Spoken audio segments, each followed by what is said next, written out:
வணக்கம். இந்த உரைய எப்படி தொடங்கலான்னா, அதுல வர்ற ஒரு வாக்கியத்த வச்சு நாம தொடங்கலான்னு நெனைக்கிறேன். அதுக்கு முதல்ல அவர பத்தி சில சின்ன குறிப்புகள். அதாவது யோசே சரமாகோ போர்ச்சுகீஸ் போர்ச்சுகீஸ் மொழியில உள்ளவர், போர்ச்சுகல் நாட்டை சேர்ந்தவர். ஆனா அவரு 2010ல தான் இறக்குறாரு. 2010ல இறக்குற வரைக்குமே அவர் கம்யூனிஸ்ட் கட்சியில உறுப்பினரா தான் இருக்கார். அப்போ கம்யூனிஸ்ட் கட்சியில உறுப்பினரா இருந்த அவர், போர்ச்சுகல்ல நிகழ்ந்த ராணுவ புரட்சியை எதிர்த்து நாவல் எழுதுறார். அப்ப அந்த நாவல் 98ல இந்த நாவல் நோபல் பரிசு பெறுகிறது. இதுக்கு அடுத்து ஒரு நாவல் எழுதுறார், சீயிங் அப்படின்னு, பார்த்தல் அப்படின்னு. முதல்ல பிளைண்ட்னஸ்ன்னு ஒன்று எழுதுறாரு, அப்புறம் சீயிங், பார்த்தல்னு ஒன்று எழுதுறாரு. அப்ப அப்படி 2 நாவல் தொடர்ச்சியாக ஒன்றை பற்றி ஒரு விஷயத்தை வச்சு எழுதுறாரு. அப்போ இதெல்லாம், ஆனா இதுல இந்த பிளைண்ட்னஸ், பார்வை இழத்தல் மட்டும்தான், பார்வை இழத்தலும், இன்னொரு அவருடைய குறுநாவலான அறியப்படாத தீவு, இது 2 மட்டும்தான் தமிழாக்கம் பண்ணியிருக்கு. இந்த பிளைண்ட்னஸ் நாவல்லாம் கிட்டத்தட்ட ஆங்கிலத்தில் அவருக்கு 30 மில்லியன் புக்கை விட்டு கொடுத்த புத்தகம். அந்த அளவுக்கு ஃபேமஸான புத்தகம் இது. இதில் அவர் சொல்ல வந்தது அப்படின்னு பார்த்தா, அது பலருடைய கருத்துப்படி ஒவ்வொன்றும் ஒரு மாதிரி இருக்கு. அதை நம்ம பின்னாடி பார்ப்போம். ஆனா இவர் சொன்னது இப்படிதான் தொடங்குது. அதாவது அதுல ஒரு வாக்கியம் என்ன வருதுன்னா, தேகத்திலேயே கண்தான் ஆன்மாவை உணர்கிறது அப்படின்னு ஒரு வாக்கியம் வருது. இப்போ இந்த இடத்துலதான் நமக்கான பிரச்சனையை நாம தொடங்குறோம். தேகத்திலேயே கண்தான் ஆன்மாவை உணர்கிறது அப்படின்னா, அப்ப ஆன்மாவை உணரக்கூடிய வேற எந்த பாகமும் இல்லையா, அல்லது எதாலையும் உணர முடியாதா அப்படிங்கிற கேள்வி இருக்கு.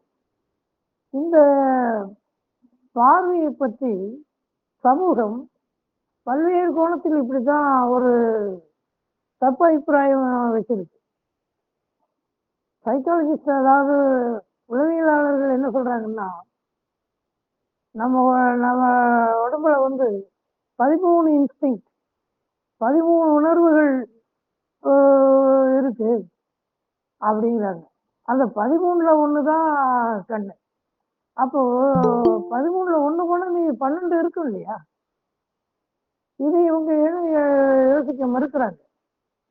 அதனாலே சரமாகவோ மட்டுமல்ல, இந்தியாவில் இருக்கிற கவிஞர்கள், தமிழ் கவிஞர்கள் உட்பட எல்லாருமே அப்படிதான் யோசிக்கிறாங்க.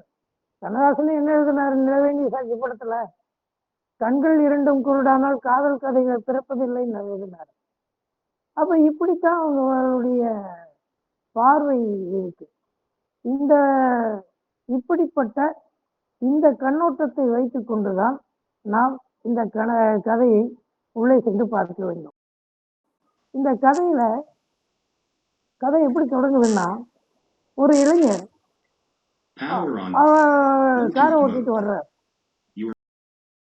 காரை ஓட்டிட்டு ஒரு சிக்னல் வந்த உடனே கார் நிற்குது. சிக்னல் போட்டிருக்காங்க, அதனால கார் நிற்குது.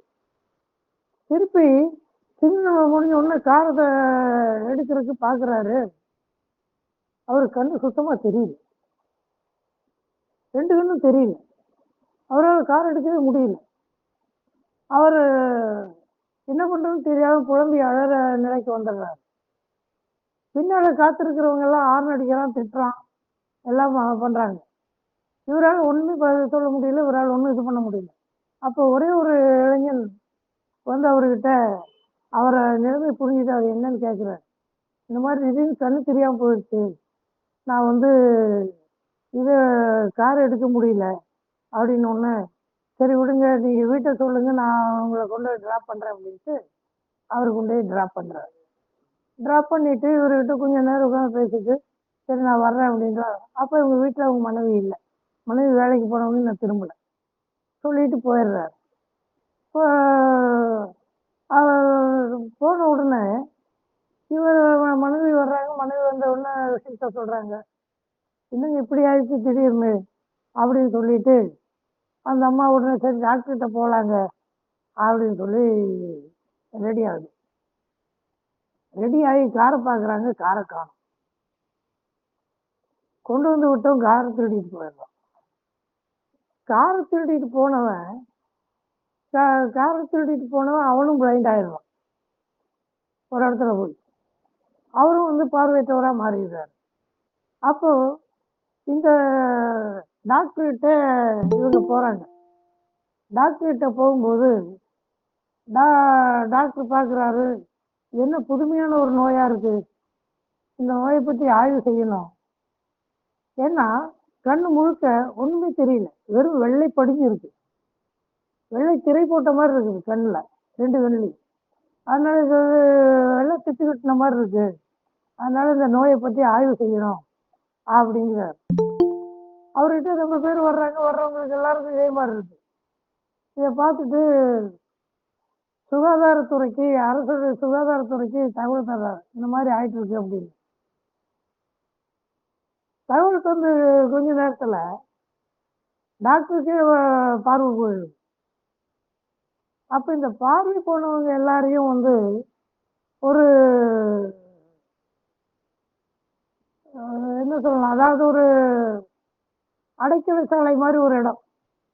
அங்கே அது வந்து ஏற்கனவே பைத்தியக்காரர்களை அடைத்து வைத்திருந்த இடம். அந்த இடத்துல இவங்களை எல்லாம் கொண்டு பார்வையற்றவங்களை எல்லாத்தையும் அரசாங்கத்திலிருந்து வண்டி வந்து வேன் வந்து எல்லாத்தையும் கூட்டிட்டு போய் அங்க விடுது.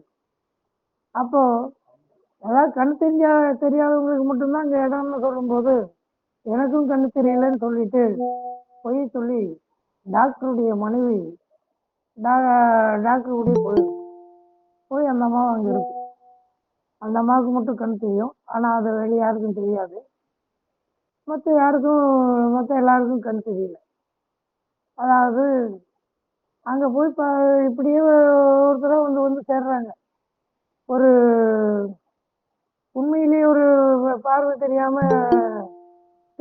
இது விழுந்த திரை விழுந்தவர், அதாவது கேட்ராக்ட் விழுந்த கண்புரை விழுந்தவர், அப்புறம் ஒரு சிறுவன், இந்த கார் திருடிட்டு போன திருடன், அவருடைய மனைவி, அப்படி இப்படின்னு ஒரு கருப்பு கண்ணாடிக்கார பொண்ணு, இப்படின்னு பலரும் வந்து சேர்ந்துடுறாங்க அங்க. இப்படி நாளுக்கு நாள் அந்த இடத்துல கூட்டம் பெருகுது. நாளுக்கு நாள் கூட்டம் பெருகும் போது அங்க என்ன ஆகுதுன்னா ஒரு ஒழுங்கீனம் ஒண்ணு ஏற்பட்டுருது. எப்படி ஒழுங்கீனம்னா இவங்க எல்லாருமே பார்வை இருந்து வேலை செஞ்சவங்க. இப்ப பார்வை இல்லை, திடீர்னு போயிடுச்சு. அதனால இவங்களுக்கு எதை செய்யறது, எப்படி செய்யறது, எதை செய்யறதுன்னு எந்த பயிற்சியும் இல்லை. அதனால இவங்க திடீர்னு பார்வையற்றவங்களானதுனால இவங்களுக்குள்ள ஒரு குழப்பமும் கொந்தளிப்பும் இருந்துட்டே இருக்கு. அவனுடைய அவசரம், அவனுடைய வேலை அப்படிங்கிற முறையில அவங்கவுங்க அந்த இடம் சுத்தமா வச்சுக்கணுமா இல்லையாங்கிற பற்றி கூட கவலைப்படாம அவங்க குழியிலாரே அது இது எல்லாம் வந்து அசிங்கப்படுத்துறாங்க. இப்படி எல்லாம் அதை ஓடிட்டு இருக்கு. இதுக்கிடையில அவங்களுக்கு வந்து ஒரு செய்தி ராணுவ அரசுகிட்ட இருந்து வருது. அதாவது சாப்பாடு முன்னாடி கொண்டு வந்து வைக்கப்படும். அவங்க எடுத்துட்டு போய்க்கணும். சாப்பிட்டுட்டு அங்கே இருக்கணும். வெளியே போக முயற்சி பண்ணக்கூடாது. வெளியே போக முயற்சி பண்ணா விளைவுகள் விபரீதமா இருக்கும் அப்படின்னு சொல்லி அவங்களுக்கு சொல்லப்படுது. எல்லாரும் ராணுவம் சொல்ற ஒழுங்குக்கு கட்டுப்பட்டு இங்க இருக்கணும் அப்படின்னு சொல்லப்படுது. வெளியே இவங்க யாரும் தப்பிக்கவும் முடியாது. ஏன்னா ராணுவம் வந்து காவல் இருக்கு வெளியே. அப்ப அப்படியான ஒரு சூழல்ல அவங்க இருந்துட்டு இருக்கிறாங்க. இருந்துட்டு இருக்கிறவங்க கொஞ்ச நாள் ஆகுது. ஒரு கொஞ்ச நாள் போன உடனே என்ன ஆகுது, மெல்ல மெல்ல இவங்களுக்கு சாப்பாடு வர்றது குறையுது. ஒரு நேரம் வருது, ஒரு நேரம் வரமாட்டேங்குது, இப்படியே குறையுது. அப்புறம் சுத்தமாகவே இதாகிடுது. அப்போ இவங்க என்ன ஏது அப்படின்னு யாருக்கு கேட்பாங்க? வெளியே வரக்கூடாது, முயற்சியும் பண்ணக்கூடாது, வெளியே போக முயற்சியும் பண்ணக்கூடாது, யார்கிட்ட தான் கேட்குறது? அப்போ இவங்க இது பண்ணுறாங்க. அப்படியான ஒரு சூழல்ல இவங்க இந்த சாப்பாட்டை பற்றி யாரும் இது எப்படியோ விசாரிக்கணும் அப்படின்னு சொல்லி பக்கத்து இதில் இருக்கிறவங்ககிட்ட மெல்ல விசாரிக்கிறாங்க. விசாரிக்கும் போது தான் இவங்களுக்கு தெரிய வருது, வந்த சாப்பாட்டெல்லாம் பக்கத்தில் இருக்கிறவங்க வாங்கி பதுக்கி வச்சுட்டாங்க. அதனால நமக்கு இன்னைக்கு சாப்பாடு கிடைக்காது. நமக்கு இன்னைக்கு சாப்பாடு வேணும்னா நம்மகிட்ட இருக்கிற கைப்பொருளை நாம கொடுத்து சாப்பாட்டை வாங்கிக்கணும் அப்படின்னு. கைப்பொருளை கொடுத்து அப்படின்னா கைப்பொருள் யார்கிட்ட எங்க இருக்கு? எல்லாரும் டக்கு டக்குன்னு அப்படி இப்படியே ஓடியாந்தவங்களாச்சு. சிலர் ஏதோ கையில கொஞ்சம் வச்சிருக்காங்க, அதையும் வச்சு கொடுத்து சாப்பாடு வாங்குறாங்க. சாப்பாடு வாங்கி எப்படியோ அப்படி இவங்க கூட்டம் கூட்டி அப்படிதான் ஒரு முடிவு எடுக்கிறாங்க. இருக்கிற கைப்பொருளை கொடுத்து சாப்பாட்டை வாங்குவோம், வேற வழி இல்லை அப்படின்னு. அப்போ சாப்பாடு அப்படி வருது. கொஞ்ச நாள் ஆன உடனே இவங்க கைப்பொருள் தீர்ந்து போகுது. கைப்பொருள் தீர்ந்துச்சுன்னு அவங்க தகவல் கொடுத்த உடனே அடுத்த டிமாண்ட் அங்கிருந்து வருது. என்னன்னா, இங்க இருக்கிற பெண்களை அனுப்பிச்சு வைங்க அப்படின்னு டிமாண்ட் வருது. இவங்க உணர்ச்சி வசத்தின் உச்சகட்டத்துக்கே போயிடுறாங்க. எப்படி கேவலமா கேட்கிறானுங்க பாரு, எப்படிப்பட்ட இது வைக்கிறானுங்க அப்படின்னு சொல்லிட்டு இவங்க கூட்டம் கூட்டி பேசுறாங்க. கூட்டம் கூட்டி பேசின உடனே கடைசியில் என்ன முடிவு பண்றாங்கன்னா, என்ன பண்றது, வேற வழியே இல்லை, நாம் எல்லாரும் உயிரோடு வாழ்ந்தாகணும்ல, அதுக்கு வேண்டியாவது நாம் பெண்களை அனுப்பி வச்சாகணும் அப்படிங்கிறாங்க. இப்படியாக பெண்களை அனுப்புறதுன்னு முடிவு பண்ணி பெண்களை அனுப்ப ஆரம்பிக்கிறாங்க. இப்படி பெண்களை அனுப்ப ஆரம்பித்த ஒரு இதில் தான் ஒருத்தன் தடி வச்சிருக்கான், ஒருத்தன் துப்பாக்கி வச்சிருக்கான். அந்த துப்பாக்கி வச்சுட்டு இருக்கிறவன் தான் தலைவன். அப்போ இவன் தான் தலைவன் தெரிஞ்ச உடனே அவனை டாக்டருடைய மனைவி கொன்னுடுறாங்க. அவனை கொன்ன உடனே அந்த குழுவில் ஒரே குழப்பம் ஏற்பட்டுருக்கு. என்ன பண்றது அப்படின்ட்டு. இந்த குழப்பத்துக்கு இடையே அவங்க இவங்க யாரும் அங்கே உள்ள பூந்துடாம பண்றதுக்காக தடையை ஏற்படுத்துறதுக்கு என்ன பண்ணியிருப்பாங்கன்னா, நிறைய பழைய துணிகள், அப்புறம் இந்த பழைய கிழிஞ்சு போன மெத்தைகள், அது இதெல்லாம் போட்டு அடுக்கி தடுப்பை ஏற்படுத்தி இருப்பாங்க. அப்படி ஒரு தடுப்பை ஏற்படுத்தி அவங்க இருக்காங்க. இவனுக்கு கேட்ட கோரிக்கையாக போன ஒரு பொண்ணு என்ன பண்றா, அந்த தடுப்புல தீய வச்சிடறா. அந்த தடுப்புல தீய வச்ச உடனே தீ மலமலன்னு எரியுது. எரியிற தீயிலிருந்து இவன் தப்பிச்சு வர முடியாம தீ வச்சவள இந்த நெருப்புல மாட்டி இறந்துடுறா. அந்த கூடாரம் முழுக்க புகை பரவி நெருப்பு பரவி முழுக்க முழுக்க இதாகிடுது. அப்போ இந்த இதுல இருந்து என்ன பண்ணலாம் அப்படின்னு சொல்லிட்டு எல்லாரும் அவங்கவுங்க தப்பிச்சு போக பார்க்குறாங்க. அப்போ இந்த டாக்டருடைய மனைவியின் தலைமையில டாக்டர், அந்த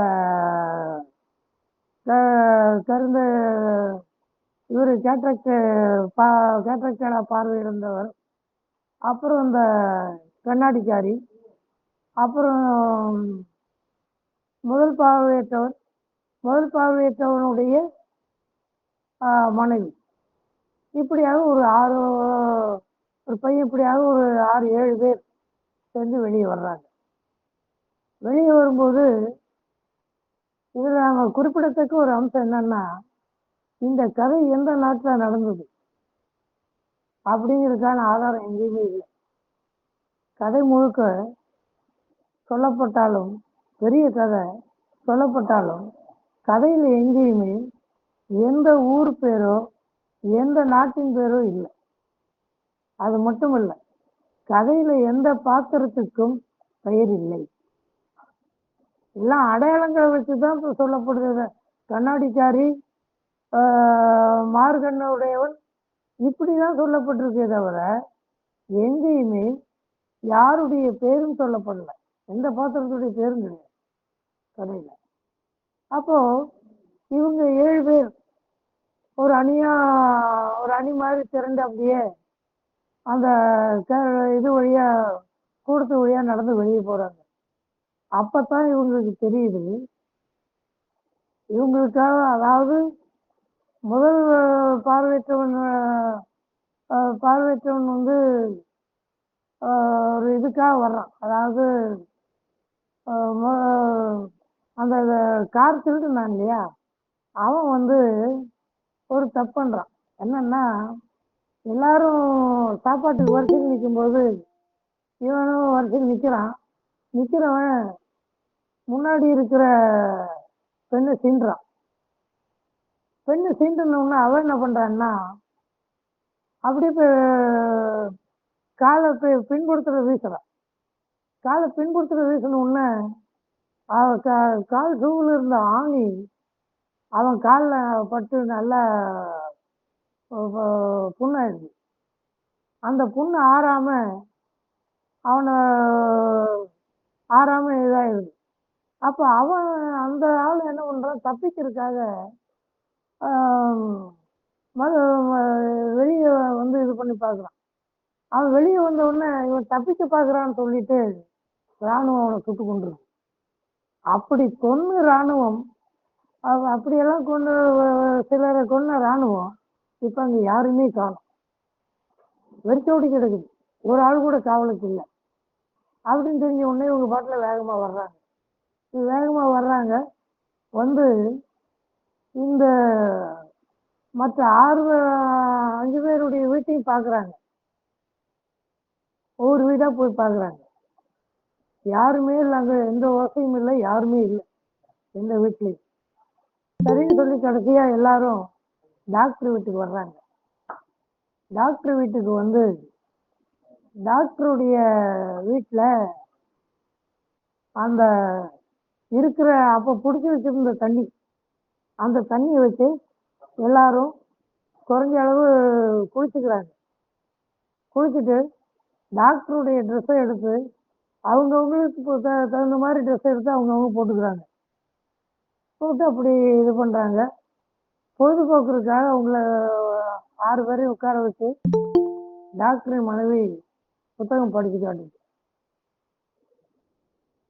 கவனத்தில் கொள்க, இந்த புத்தகம் படிச்சு காட்டுற இது இருக்கு பாருங்க, இது வந்து ஐரோப்பாவுக்கே உரிய ஒரு பாணி. இந்தியாவில் இப்படி எங்கேயும் நடக்கிறதாக எந்த கதையிலும் உங்களுக்கு வராது. ஏன்னா அதுக்கான வாய்ப்பெல்லாம் இந்தியாவில் இல்லை. அப்போ புத்தகம் எல்லாம் படிச்சு காட்டுறாங்க. படிச்சு காமிச்சிட்டு இந்த ஒரு பசிக்கிற நேரம் வந்த உடனே சரி எங்கேயாவது போய் உணவு தேடி எடுத்துட்டு வருவோம் அப்படின்னு போறாங்க. டாக்டருடைய மனைவியும் கூட ஒரு பார்வையற்ற கூட்டிட்டு போறாங்கன்னு நினைக்கிறேன்.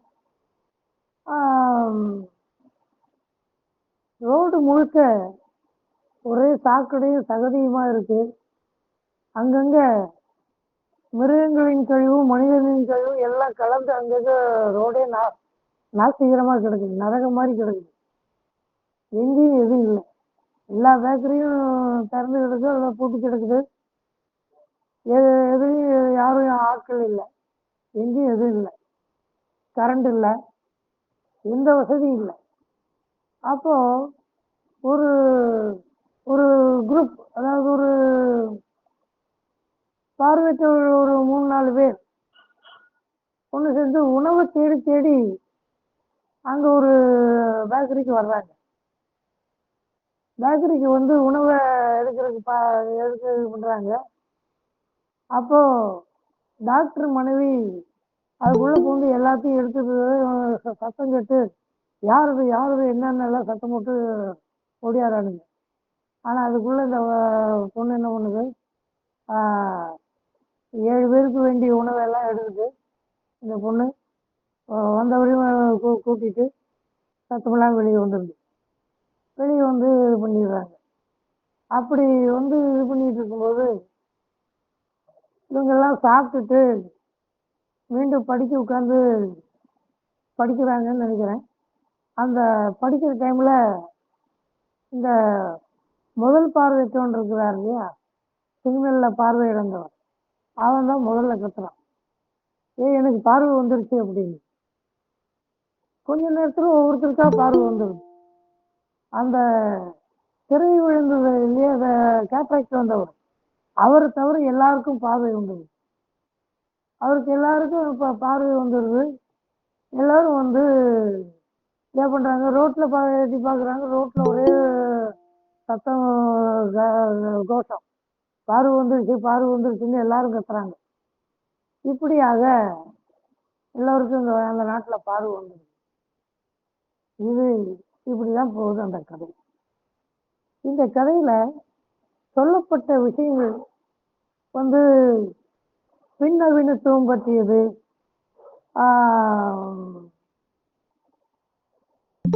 உலகமயமாக்கலின் பின்விளைவு, இப்படியாக பல விஷயங்கள் சொல்லப்படுது.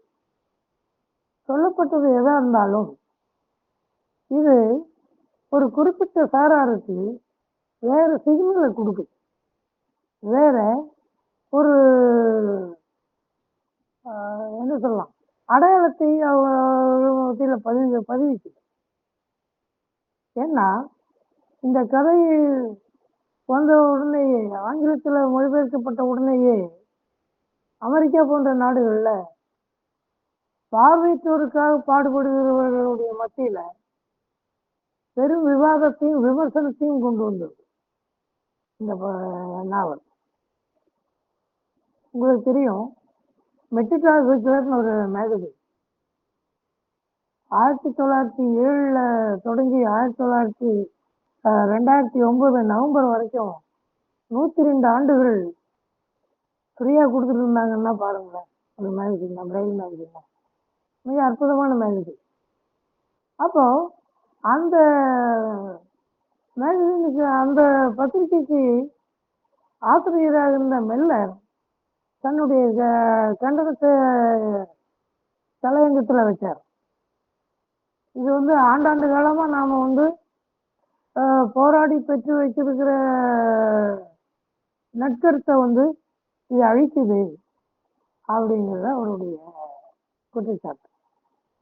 அப்படி என்ன அழிக்கிற மாதிரி அவர் என்ன சொன்னார் அப்படின்னா, ஒரு பல இடங்கள்ல அவர் சொல்றது பார்வையற்றவர்களை முழுக்க முழுக்க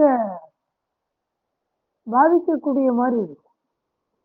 ஏன்னா வாசிக்கிற சாதாரண ஒரு வாசகன், இது உலகமயமாக்கலுக்கு பிந்தைய விளைவு, இது போஸ்ட் மாடர்னிசம், அதாவது பின் நவீனத்துவம், இப்படியெல்லாம் யோசிச்சு படிச்சுட்டு இருக்க மாட்டான். சாதாரண வாசகனுக்கு அது தெரியாது. அப்ப அந்த மாதிரி வாசகனுக்கு இந்த வாக்கியங்கள் எப்படி போய் சேரும்? உதாரணமா, we are blind because we are dead, we are dead because we are blind அப்படின்னு ஒரு வாக்கியம் வருது. நாங்கள் பார்வையற்றவர்கள் ஏனென்றால் நாங்கள் இறந்தவர்கள், நாங்கள் இறந்தவர்கள் ஏனென்றால் நாங்கள் பார்வையற்றவர்கள் அப்படின்னு வருது.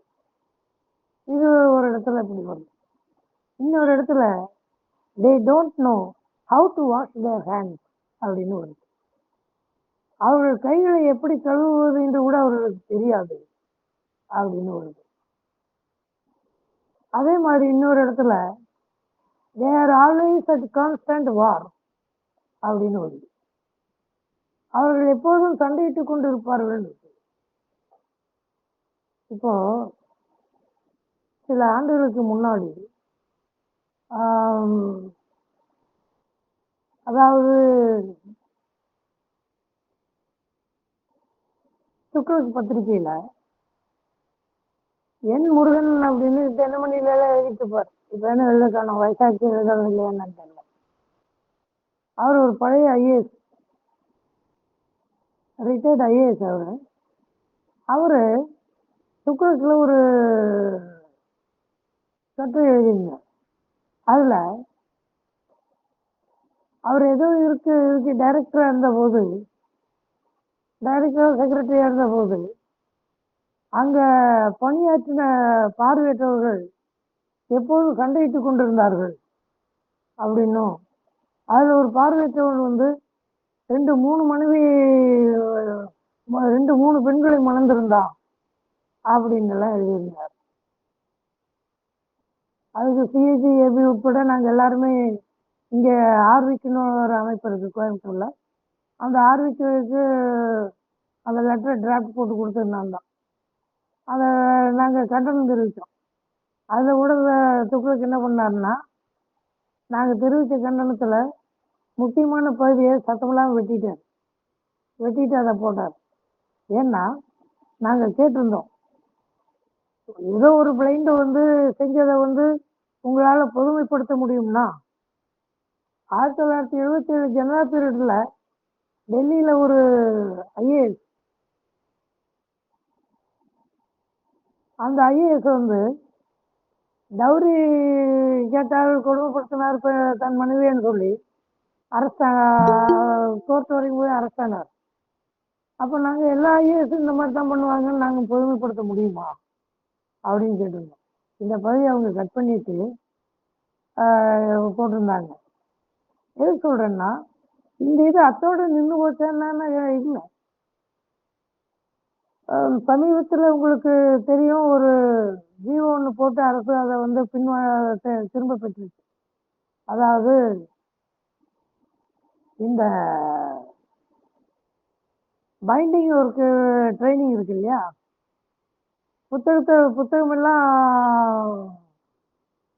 பைண்ட் பண்ணி கொடுக்குற அந்த பயிற்சியை வந்து மூடுறதாக சொல்லியிருந்தாங்க. அதுக்கு ஒரு ஜீவோ போட்டிருந்தாங்க. அதுக்கு என்னென்ன அந்த ஜீவோ போட்டாங்க. அப்புறம் அது எல்லாரும் எடுத்தோன்னு அதை எடுத்துட்டாங்க. ஆனா எனக்கு என்னன்னா, அதுல நம்ம நண்பர்கள் கவனிக்க வேண்டிய விஷயத்த கவனிக்காம விட்டாங்களேங்கிறதான் என்னுடைய கவனம். அதுல என்ன கேட்டு சொல்லியிருந்தீங்கன்னா, இப்பெல்லாம் வந்து நவீன இயந்திரங்கள் வந்துருச்சு, அதனால இந்த மாதிரி மனித உழைப்புல பைண்ட் பண்ற வேலையெல்லாம் இப்ப அதிகமா இல்லை அப்படின்னு சொல்றாங்க. இது நல்ல ரீசன், அதனால இதை மூடுறோம்னு சொல்லியிருந்தாங்க. அடுத்த காரணம் அவங்க என்ன சொல்லியிருந்தாங்கன்னா, அவங்க எல்லாரும் எப்ப பார்த்தாலும் சண்டை போட்டுட்டு இருக்கிறாங்க அப்படின்னு ஒரு காரணம் கொடுத்தாங்க. இந்த காரணத்தை ஏன் பார்வையற்ற இயக்கங்கள் எதிர்க்கவில்லை, ஏன் இதை பற்றி கேள்வி கேட்கல அப்படிங்கிறது என்னுடைய வருத்தம். அது போட்டு விடுங்க. இந்த இப்படியாக விமர்சனத்துக்குள்ளானது இந்த புத்தகம். அதே சமயத்துல வேறு சில அம்சங்கள் இதுக்குள்ள இருக்கு. அதாவது என்னன்னா, அந்த கண்புரையால பாதிக்கப்பட்டவர் வந்து குளிக்கும்போது ஒரு பெண்ணின் கேள்வி முதுகு தேய்ச்சி விடுது. அப்ப அவர் என்ன நினைக்கிறாருன்னா, இது நிச்சயமா டாக்டருடைய மனைவியா தான் இருக்கும். ஏன்னா அந்த பெண்மணிக்கு தான் வந்து தாழ்வு உள்ளமும் சகோதர பாசமும் நிறைய இருக்கு, அந்த பெண்மணியா தான் இருக்கும் அப்படின்னு நினைக்கிறார். ஆனா பின்னாடி நான் உங்களோடு வாழ விரும்புகிறேன் அப்படின்னு சொல்லி கண்ணாடிக்காரி கை கொடுத்த போதுதான் அவருக்கு தெரியுது, முதுகு தேய்த்து விட்ட கை இந்த கை தான் அப்படின்னு. இப்படி சில இதுகள் அதுல வருது. அதே மாதிரி டாக்டருடைய மனைவி டாக்டரை கவனிப்பதும், அந்த முதல் பார்வை இழந்தவனுடைய மனைவி அவனை கவனிப்பதும் பார்த்தீங்கன்னா ஏறத்தாழ நம்ம பண்பாட்டை ஒத்த ஒரு சூழலா இருக்கு. அப்ப இது நமக்கு என்னத்தை சொல்ல வருதுன்னா, மனிதர்கள் எங்கும் வேற வேற இதுகள் இருந்தாலும் மனிதர்கள் எல்லோரும் ஒரே மாதிரியான தான், ஒரே மனோநிலையிலும் ஒரே இதிலையும் தான் இருக்கிறாங்க அப்படிங்கிறத நமக்கு சொல்ல சொல்லி தந்திருக்கிறாரு தரமாகு. இது ஒரு பக்கம் இப்படி. அதே சமயத்துல இந்த இந்த புத்தகத்துல நாம வேறு சில அம்சங்களை பார்க்க முடியும். அதாவது என்னன்னா, மொழிபெயர்ப்பு மிக முக்கியமான ஒரு அம்சம். சங்கர் நாராயணன் தான் இதை மொழிபெயர்த்திருக்கார். நமக்கு தெரியும், சங்கர் நாராயணன் நூற்றுக்கணக்கான புத்தகங்களை போட்டவர். சிறுகதை தொகுப்பு, அது இதுன்னு நிறைய நாவல்லாம் நிறைய புத்தகங்களை போட்டவர். அவர் தான் இந்த புத்தகத்தை மொழிபெயர்த்திருக்காரு. பாரதி புத்தகாலயம் வெளியிட்டிருக்கு. சங்கர் நாராயணன் உடைய கூற்றுப்படி புத்தகங்களை மற்றவங்களும் அதை அப்படி எழுதியிருந்தாங்க, பார்த்துருக்கேன். அதாவது என்னன்னா, முற்றுப்புள்ளியே இல்லாத வாக்கியம் தான் நீளமா இருக்கும். ஒரு பெரிய பேராவே முற்றுப்புள்ளி இல்லாம கூட வந்துடும். அந்த மாதிரியான ஒரு ஆங்கில மொழிபெயர்ப்பு. அப்போ இந்த மாதிரியான ஒரு புத்தகத்தை சங்கர் நாராயணன் மிக அற்புதமாக, அது ஒரு மொழிபெயர்ப்புன்னு தெரியாத அளவுக்கு மொழிபெயர்த்திருக்கார். உதாரணமா எப்படி சொல்லலாம்னு வைங்களா, இந்த எல்லாரும் கொண்டே கொடுக்குறாங்க இல்லையா காசு, அதுல எல்லாம் நல்ல நோட்டு எது, மோசமான நோட்டு எதுன்னு தனித்தனியா பிரித்து வச்சு அதை பத்தி பிரெயின்ல குறிப்பு எடுத்து வைக்கிறாங்க. ஒருத்தன் பக்கத்து இதுல அந்த கொள்ளையடிக்கிற கும்பல்ல இருக்கிறவன் ஒருத்தர் குறிப்பு எடுத்து வைக்கிறான். அந்த இடத்துல ஒரு என்ன எழுதுறான்னா, நல்ல நல்ல நோட்டு எது, துபாக்கூர் நோட்டு எது அப்படின்னு எழுதுறாரு. இது நமக்கு மொழிபெயர்ப்பு மாதிரி தெரியாம இருக்கிறதுக்கு இதெல்லாம் ஒரு யுக்தி. இது சரி. அதே சமயத்துல அது இன்னொரு இடத்துல என்ன பண்ணியிருக்காரு, சென்னை பாஷை மாதிரி தான் எழுதியிருப்பாரு. ஆனா அதை புட்டுக்குச்சு அப்படின்னு எழுதியிருந்தாருன்னா இன்னமும் நம்ம கலவத்தில எழுதியிருந்தா கொஞ்சம் இயற்கையா யதார்த்தமா இருந்திருக்கும். அவர் அந்த இடத்துல புட்டுக்குச்சுன்னு எழுதல. அது மாதிரி இந்த அற்புதமான மொழிபெயர்ப்பு அவருக்கு, சங்கர் நாராயணன். இது ஒரு பக்கம் இருந்தாலும், இந்த புத்தகம் பார்வையற்றவர்களை பற்றிய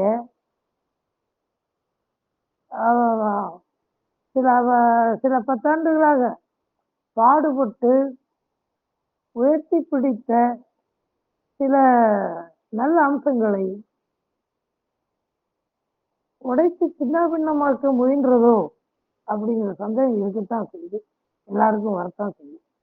ஆனா அவர் நிச்சயமா அப்படி செஞ்சிருக்கிறதுக்கு, அப்படி மனத்தால் அப்படி நினைச்சு அவர் செஞ்சிருக்க முடியாது. ஏன்னா அவர் கடைசி வரை கம்யூனிஸ்டா இருந்தவர். ஒரு கம்யூனிஸ்டா இருக்கிறவருக்கு ஒரு குறிப்பிட்ட செக்ஷனை, ஒரு குறிப்பிட்ட பிரிவை நாம கீழ்மைப்படுத்தி பேசணும், கீழ்மைப்படுத்தி எழுதணும் அப்படின்னு யோசிச்சிருக்க மாட்டாங்க. எனவே அப்படி அவர் செஞ்சிருக்கிறதுக்கு நியாயம் இல்லை, செஞ்சிருக்கிறதுக்கு வாய்ப்பு இல்லை. ஆனாலும் அவர் எழுதின வாக்கியங்கள் அப்படிப்பட்ட ஒரு எண்ணத்தை மற்ற ஒரு சாதாரண வாசிப்பாளர் மத்தியில் ஏற்படுத்தி விட்டது அப்படிங்கிறது உண்மைதான். இதுதான் அந்த பார்வையை துளைத்தவர்கள் பற்றிய. இதுக்கப்புறம் ஒரு நூல் எழுதியிருக்காரு அவர், பார்த்தர் சீயிங் அப்படின்னு ஒரு நூல் எழுதியிருக்காரு. அந்த சீயிங்ல அது இதோடைய தொடர்ச்சி. அதுல என்ன வருதுன்னா, ராணுவ ஆட்சி கடைசியில ஒரு பாவலா பண்றதுக்காக ஒரு தேர்தல் நடத்துது அந்த நாட்டுல. அந்த தேர்தல் நடத்தின உடனே தேர்தல்லாம் முடிஞ்சது. சாயங்காலம் கொண்டு போய் எல்லா பெட்டியும் வச்சு எண்ணி ஓட்டை எண்றதுக்கு பாக்குறாங்க. பல இடங்கள்ல பெட்டி வெறுமையா இருக்கு, பல இடங்கள்ல பெட்டியில வெறும் காகிதமா இருக்கு, ஓட்டே இல்லை. நாடு முழுக்க அப்படி ஆயிடுச்சு. அப்ப இதுக்கெல்லாம் இந்த டாக்டர் மனைவி தான் காரணம், இவதான் சொல்லி, இந்த பொம்பளை சொல்லிதான் எல்லாரும் கேட்டு செஞ்சிருப்பாங்க அப்படிங்கிற சந்தேகத்துல ஒரு ராணுவ அதிகாரி அந்த அம்மா வீட்டுல இருக்கும்போதே அந்த அம்மா சுட்டு கொண்டுருவான். அப்படிதான் அந்த கதை போகுது. ஆக பார்வை தொலைத்தவர்கள் சமூகத்தில் ஒரு கேள்வியை எழுப்பத்தான் செய்திருக்கிறது. இந்த கேள்வி இதில் இன்னொரு விஷயத்தை நம்ம பார்க்கணும். பார்வையற்றதுனால இது இப்படியெல்லாம் நிகழ்வு, இப்படியெல்லாம் செய்யறாங்க அப்படின்னு எல்லாம் கிடையாது. பார்வை உள்ள போது அவன் என்ன செய்தானோ அது பார்வை இழந்த பிறகும் செய்கிறான். அப்படிதான் நான் பார்க்கிறேன். ஏன்னா ரெட்டினா பிக்மெண்டோசா வந்தவன் கொஞ்சம் கொஞ்சமா பார்வை இழக்கிறான், கடைசியா முழு பார்வை இழக்கிறான். அல்லது குளுக்கோமாவில் இருக்கிறோம், பின்ன நடுவயசுல தான் பார்வை இழக்கிறான். அப்போ இவர்கள் எல்லாம் எப்படி பின்னாடி இதா மாற முடியும்? இவன் முதல்ல என்னவா இருந்தானோ அதுவாகத்தான் பின்னாடி இருப்பான். இத டாக்டர் கென்னத் ஜெர்னிகன்ட்டு American national federation of the பிளைண்டுடைய தலைவர், அவர் ஒரு கூட்டத்தில் பேசும்போது சொல்லுவார், who said we are secluded அப்படின்னு கேள்வி கிளப்புவார். நாம் பிரிக்கப்பட்டிருக்கிறோம், ஒதுக்கப்பட்டிருக்கிறோம் யார் சொன்னது அப்படின்னு சொல்லிட்டு அவர் ஒரு இதை வரிசைப்படுத்துவார். We have lawyers, we have musicians, we have sick pets, we have prostitutes and what not அப்படின்னு கேட்கிறார்.